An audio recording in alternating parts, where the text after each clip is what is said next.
Halo semua, pada video kali ini saya akan membahas aliran absurdisme. Simak terus videonya.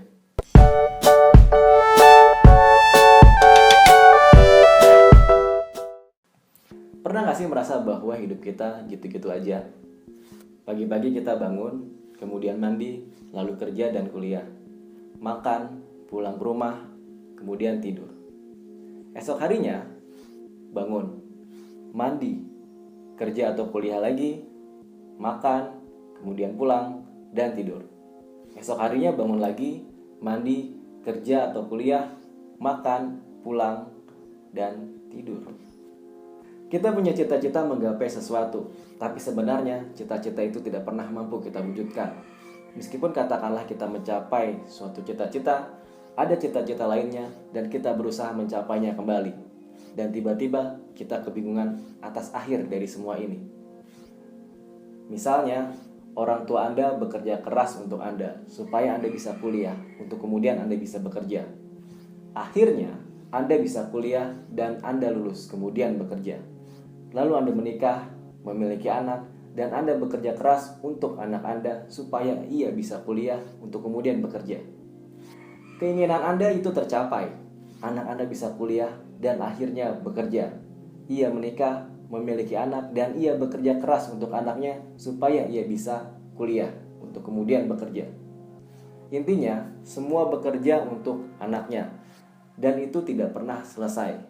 Kita tiba pada satu titik.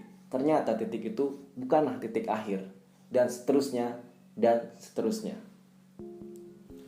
Albert Camus adalah orang yang menyadari tentang hal ini. Ia mempertanyakan ulang keberadaan manusia. Buah pikirannya sangat terpengaruh oleh filsuf lainnya, yakni Kierkegaard. Selain itu, pemikiran Albert Camus pun sangat dipengaruhi oleh keadaan dunia saat itu.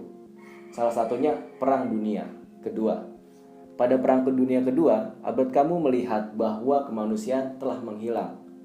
Bahkan, karena perang, manusia tidak bermakna lagi. Manusia tidak lagi memiliki tujuan di dunia. Ia datang seperti sebuah koin yang dilemparkan begitu saja. Manusia dilahirkan ke dunia dan kemudian ia mati, nyaris tanpa tujuan. Dunia tidak layak lagi bagi manusia. Orang-orang membunuh orang lain untuk hidupnya sendiri. Pertanyaannya, kenapa ia tidak langsung mati saja? Pertanyaan inilah pertanyaan yang akan kita jawab.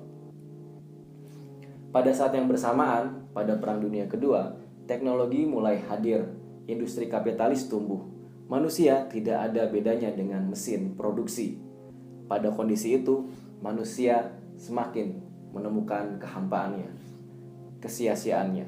Menurut kamu, manusia itu selayaknya Sisyphus yang dihukum mendorong batu ke atas bukit. Saat batu itu sampai di puncak bukit, batu itu pun tergelincir lagi ke bawah. Sisyphus pun mendorong kembali batu itu, dan hal yang sama pun terjadi. Batu itu tergelincir lagi ke bawah. Begitulah hidup. Hidup itu adalah hukuman, dan kita tidak tahu kapan hukuman itu berakhir. Namun, menurut kamu, kita harus tahu bahwa Sisyphus bahagia. Begitulah caranya menyangkal hukuman dewa. Kenapa bahagia? Karena tidak ada cara lain melawan hukuman itu, kesia-siaan itu, selain menyadarinya dan mengolok-oloknya. Cara mengolok-oloknya, ya, dengan menjalani hidup yang sia-sia itu. Itulah yang dimaksud oleh kamu, yakni kesadaran absurd. Kenapa kita tidak memilih untuk bunuh diri, untuk bebas dari hukuman? Karena dengan bertahan adalah cara melawan. Salah satu novel yang monumental yang ditulis oleh Albert Camus adalah novel Orang Asing. Novel ini bersetting di Aljazair. Meursault jadi tokohnya. Pada bagian awal, novel ini menceritakan kematian ibu Meursault. Namun, anehnya, Meursault tidak merasa berduka atas kematian ibunya di panti Reda. Kawan-kawan ibunya pun merasa aneh dengan sikap Meursault itu. Pada bagian selanjutnya, novel ini menceritakan persahabatan dan percintaan yang dialami oleh Meursault. Namun anehnya, persahabatan dan percintaan itu diceritakan dengan sangat hambar dan tidak bermakna. Sampai pada akhirnya, saat Meursault berlibur di pantai bersama kawan dan kekasihnya, Mereka terlibat percocokan dengan pria Arab. Tanpa alasan yang jelas, Mersaut menembak pria Arab itu hingga tewas. Saat kasus ini sampai ke pengadilan, pengadilan menganggap bahwa Mersaut adalah pembunuh berdarah dingin. Ia tidak memiliki motivasi yang kuat atas penembakan itu. Ia menembak tanpa alasan dan akhirnya Mersaut dijatuhi hukuman mati. Sampai menjelang hari eksekusi, Mersaut tidak sekalipun menerima kunjungan pendeta. Ia tidak menginginkannya. Memang manusia pada akhirnya akan mati. Lalu untuk apa itu semua? Itulah yang dipikirkan oleh Mersaut. Ya, dalam novel ini Albert Camus ingin menyampaikan melalui tokoh Mersaut bahwa dunia adalah hukuman. Oleh sebab itu kematian adalah jalan bebas untuk keluar dari hukuman itu. Oleh sebab itu pula Mersaut tidak merasa bersedih atas kematian ibunya. Mersaut menganggap bahwa kematian ibunya adalah jalan keluar ibunya dari penderitaan dunia, dan itu baik bagi ibunya.